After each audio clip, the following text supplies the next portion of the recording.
Thank you very much.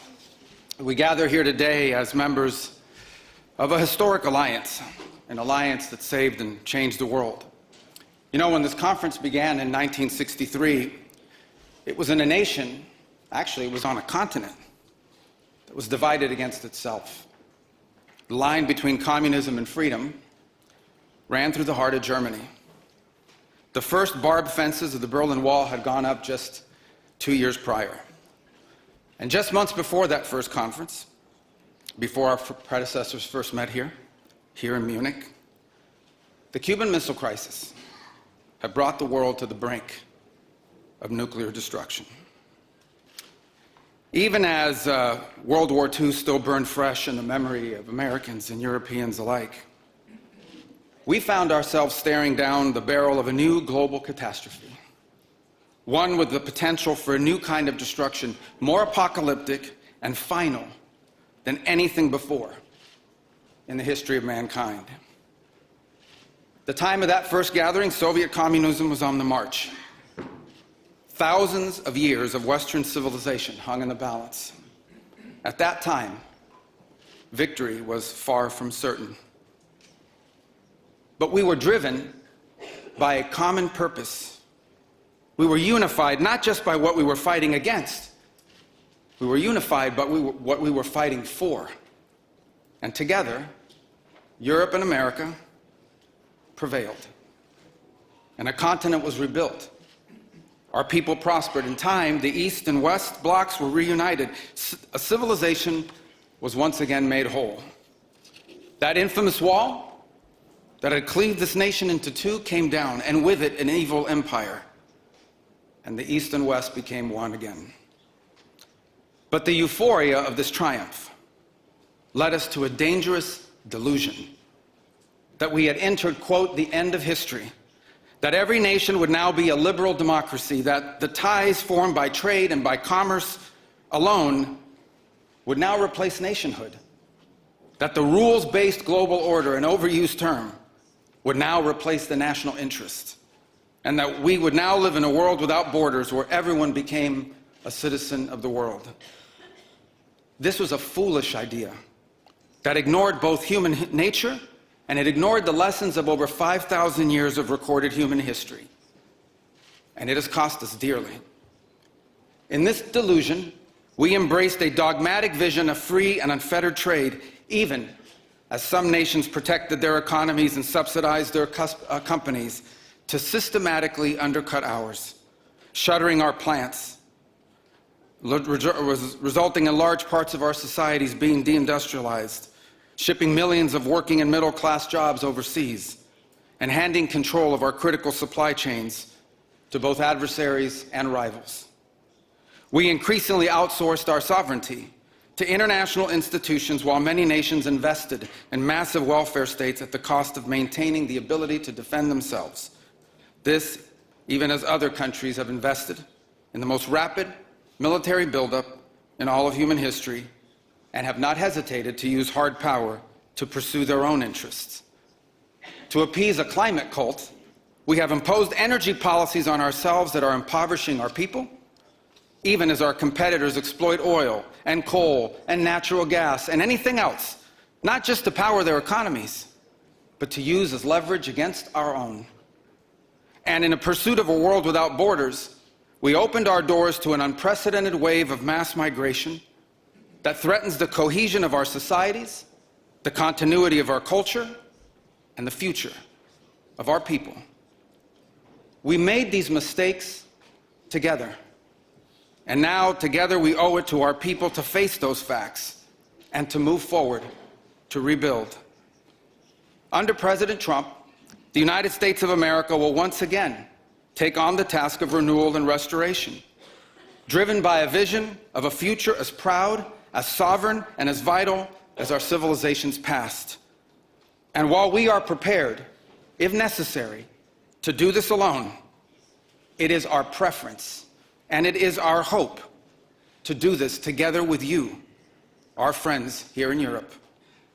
For the United States and Europe, we belong together.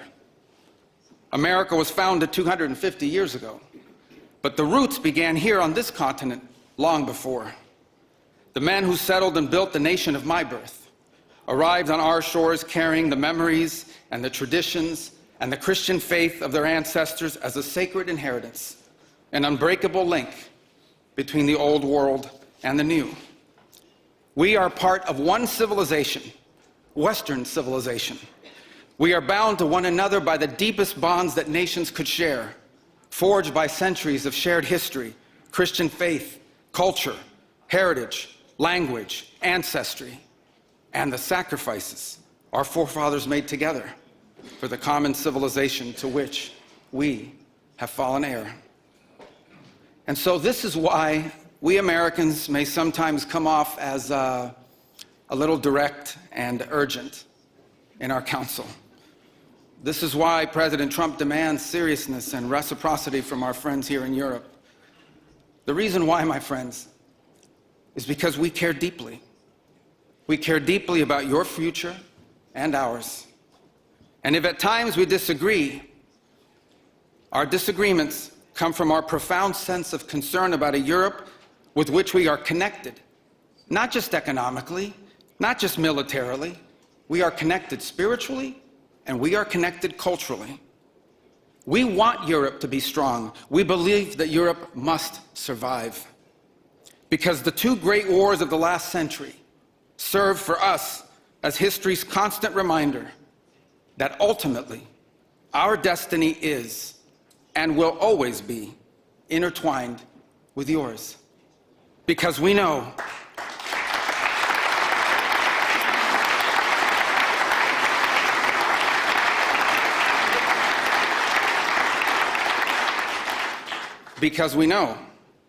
that the fate of Europe will never be irrelevant to our own. National security, which this conference is largely about, is not merely a series of technical questions. How much we spend on defense or where, how we deploy it, these are important questions. They are. But they are not the fundamental one. The fundamental question we must answer at the outset is, what exactly are we defending? Because armies do not fight for abstractions. Armies fight for a people. Armies fight for a nation. Armies fight for a way of life. And that is what we are defending. A great civilization that has every reason to be proud of its history, confident of its future, and aims to always be the master of its own economic and political destiny. It was here, in Europe, where the ideas that planted the seeds of liberty that changed the world were born.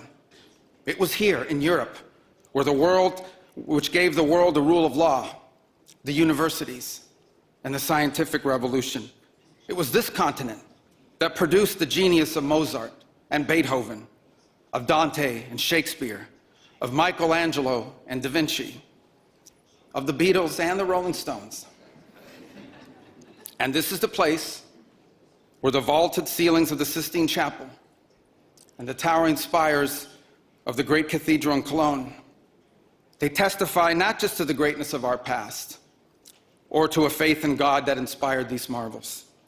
They foreshadow the wonders that await us in our future. But only if we are unapologetic in our heritage and proud of this common inheritance can we together begin the work of envisioning and shaping our economic and our political future. Deindustrialization was not inevitable. It was a conscious policy choice, a decades-long economic undertaking that stripped our nations of their wealth, of their productive capacity, and of their independence. And the loss of our supply chain sovereignty was not a function of a prosperous and healthy system of global trade. It was foolish. It was a foolish but voluntary transformation of our economy that left us dependent on others for our needs and dangerously vulnerable to crisis. Mass migration isn't some fringe concern of little consequence.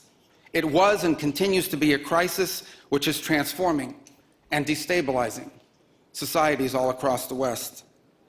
Together, we can reindustrialize our economies and rebuild our capacity to defend our people. But the work of this new alliance should not be focused just on military cooperation and reclaiming the industries of the past. It should also be focused on together advancing our mutual interests in new frontiers, unshackling our ingenuity, our creativity, and the dynamic spirit to build a new Western century. Commercial space travel and cutting-edge artificial intelligence, industrial automation and flex manufacturing, creating a Western supply chain for critical minerals not vulnerable to extortion from other powers, and a unified effort to compete for market share in the economies of the global South. Together, we can not only take back control of our own industries and supply chains, we can prosper in the areas that will define the 21st century. But we must also gain control of our national borders. Controlling who and how many people enter our countries, this is not an expression of xenophobia, it is not hate. It is a fundamental act of national sovereignty. And the failure to do so is not just an abdication of one of our most basic duties owed to our people. It is an urgent threat to the fabric of our societies and the survival of our civilization itself. And finally, we can no longer place the so-called global order above the vital interests of our people and our nations. We do not need to abandon the system of international cooperation we authored, and we don't need to dismantle the global institutions of the old order that together we built. But these must be reformed. These must be rebuilt. For example, the United Nations still has tremendous potential to be a tool for good in the world. But we cannot ignore that today, on the most pressing matters before us, it has no answers and has played virtually no role. It could not solve the war in Gaza. Instead, it was American leadership that freed captives from barbarians and brought about a fragile truce. It has not solved the war in Ukraine. It took American leadership in partnership with many of the countries here today just to bring the two sides to the table in search of a still elusive peace. It was powerless to constrain the nuclear program of radical Shia clerics in Tehran. That required 14 bombs dropped with precision from American B-2 bombers. And it was unable to address the threat to our security from a narco-terrorist dictator in Venezuela. Instead, it took American special forces to bring this fugitive to justice. In a perfect world, all of these problems and more would be solved by diplomats and strongly worded resolutions. But we do not live in a perfect world. And we cannot continue to allow those who blatantly and openly threaten our citizens and endanger our global stability to shield themselves behind abstractions of international law which they themselves routinely violate. This is the path that President Trump and the United States has embarked upon. It is the path we ask you here in Europe to join us on. It is a path we have walked together before and hope to walk together again. For 5 centuries, before the end of the Second World War, the West had been expanding. Its missionaries, its pilgrims, its soldiers, its explorers pouring out from its shores to cross oceans, settle new continents, build vast empires extending out across the globe. But in 1945, for the first time since the age of Columbus, it was contracting. Europe was in ruins. Half of it lived behind an iron curtain, and the rest looked like it would soon follow. The great Western empires had entered into terminal decline, accelerated by godless communist revolutions and by anti-colonial uprisings that would transform the world and drape the red hammer and sickle across vast swaths of the map in the years to come. Against that backdrop, then, as now, many came to believe that the West's age of dominance had come to an end, and that our future was destined to be a faint and feeble echo of our past. But together, our predecessors recognized that decline was a choice, and it was a choice they refused to make. This is what we did together once before, and this is what President Trump and the United States want to do again now, together with you. And this is why we do not want our allies to be weak, because that makes us weaker. We want allies who can defend themselves so that no adversary will ever be tempted to test our collective strength. This is why we do not want our allies to be shackled by guilt and shame. We want allies who are proud of their culture and of their heritage, who understand that we are heirs to the same great and noble civilization, and who together with us are willing and able to defend it. And this is why we do not want allies to rationalize the broken status quo rather than reckon with what is necessary to fix it. For we in America have no interest in being polite and orderly caretakers of the West's managed decline. We do not seek to separate, but to revitalize an old friendship and renew the greatest civilization in human history. What we want is a reinvigorated alliance that recognizes that what has ailed our societies is not just a set of bad policies, but a malaise of hopelessness and complacency. The alliance that we want is one that is not paralyzed into inaction by fear. Fear of climate change, fear of war, fear of technology. Instead, we want an alliance that boldly races into the future. And the only fear we have is the fear of the shame of not leaving our nations prouder, stronger, and wealthier for our children. An alliance ready to defend our people, to safeguard our interests, and to preserve the freedom of action that allows us to shape our own destiny. Not one that exists to operate a global welfare state and atone for the purported sins of past generations. An alliance that does not allow its power to be outsourced, constrained, or subordinated to systems beyond its control. One that does not depend on others for the critical necessities of its national life. And one that does not maintain the polite pretense that our way of life is just one among many, and that asks for permission before it acts. And above all, an alliance based on the recognition that we, the West, have inherited together. What we have inherited together is something that is unique and distinctive and irreplaceable, because this, after all, is the very foundation of the transatlantic bond. Acting together in this way, we will not just help recover a sane foreign policy, it will restore to us a clearer sense of ourselves. It will restore a place in the world. And in so doing, it will rebuke and deter the forces of civilizational erasure that today menace both America and Europe alike. So in a time of headlines heralding the end of the transatlantic era, let it be known and clear to all that this is neither our goal nor our wish. Because for us Americans, our home may be in the Western Hemisphere, but we will always be a child of Europe.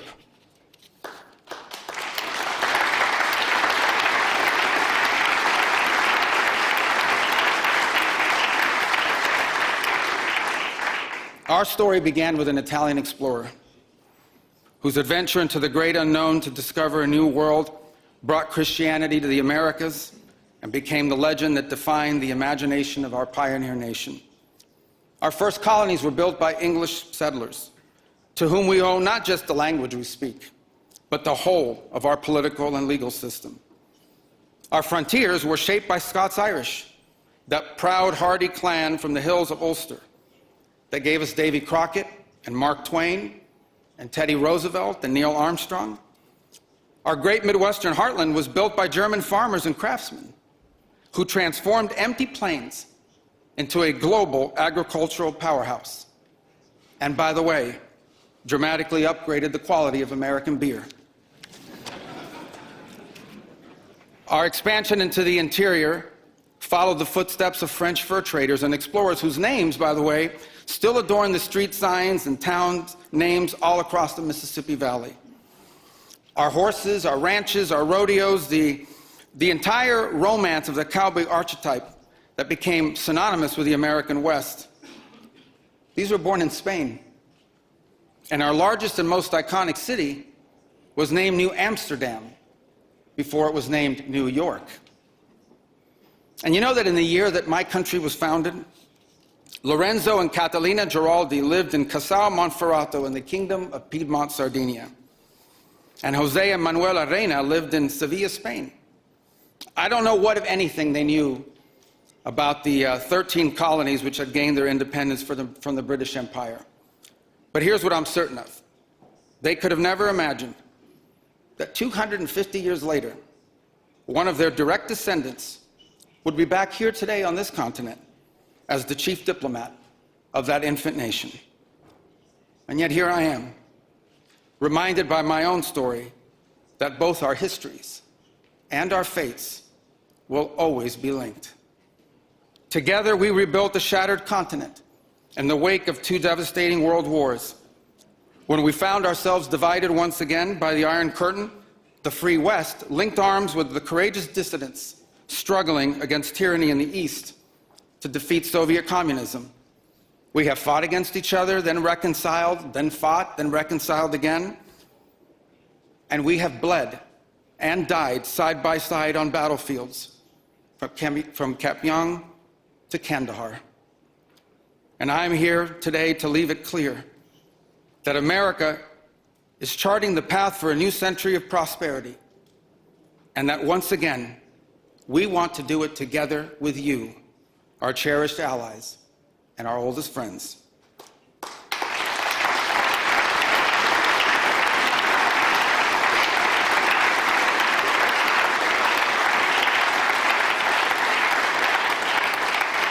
We want to do it together with you, with a Europe that is proud of its heritage and of its history, with a Europe that has the spirit of creation and liberty that sent ships out into uncharted seas and birthed our civilization, with a Europe that has the means to defend itself and the will to survive. We should be proud of what we achieved together in the last century, but now we must confront and embrace the opportunities of a new one. Because yesterday is over. The future is inevitable. And our destiny together awaits. Thank you.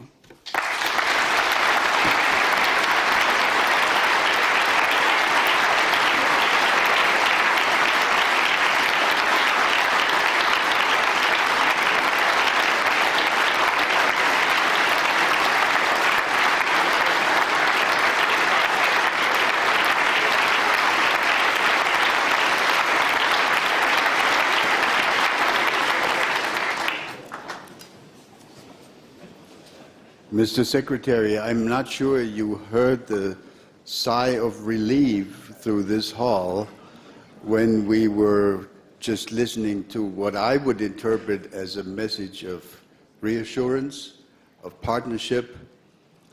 You spoke of intertwined relations between the United States and Europe. Reminds me of statements made decades ago by your predecessors when the discussion was, is actually America a European power? Is America a power in Europe? Thank you for offering this message of reassurance about our partnership. This is actually not the first time that Marco Rubio is here at the Munich Security Conference. He's been here before, a couple of times, but it's the first time he has been, and he is the speaker as Secretary of State. So thank you again. We have only a couple of minutes now for just a few questions. And if I may, we collected questions from the audience. One of the sort of key issues here yesterday, today, is of course, continues to be the question of how to deal with the war in Ukraine. Many of us in the discussions of the last day, last 24 hours, have voiced their impression that the Russians, let me put it colloquially, the Russians are playing for time. They're not really interested in a meaningful settlement. There is no indication that they're willing to compromise on any of their maximalist objectives. Offer to us, if you could, your assessment of where we are and where you think we can go. Well, I think where we are at this point is that the issues at play that have to be, here's the good news. The good news is that the issues that need to be confronted to end this war have been narrowed. That's the good news. The bad news is they've been narrowed to the hardest questions to answer, and work remains to be done in that front.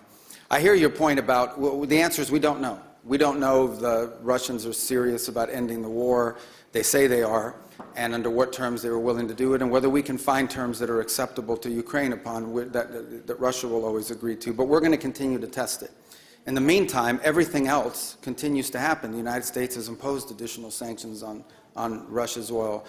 In our conversations with India, we've gotten their commitment to stop buying additional Russian oil. Europe has taken its set of steps moving forward. The Pearl program continues, in which American weaponry is being sold for the Ukrainian war effort. So all these things continue. Nothing has stopped in the interim. So there's no buying of time here in that regard. What we can't answer, but we're going to continue to test, is whether there is an outcome that Ukraine can live with and that Russia will accept.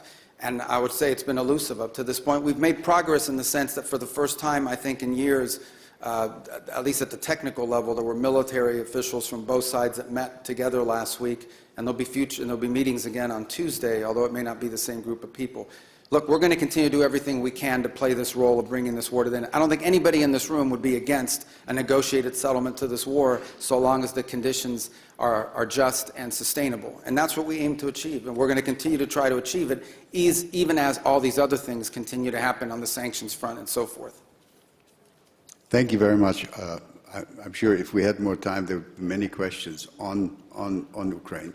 But let me conclude by asking a question about something entirely different. The next speaker here in just a couple of minutes will be the Foreign Minister of China.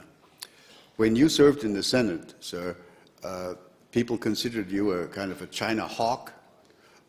So did they. So did they. Yeah.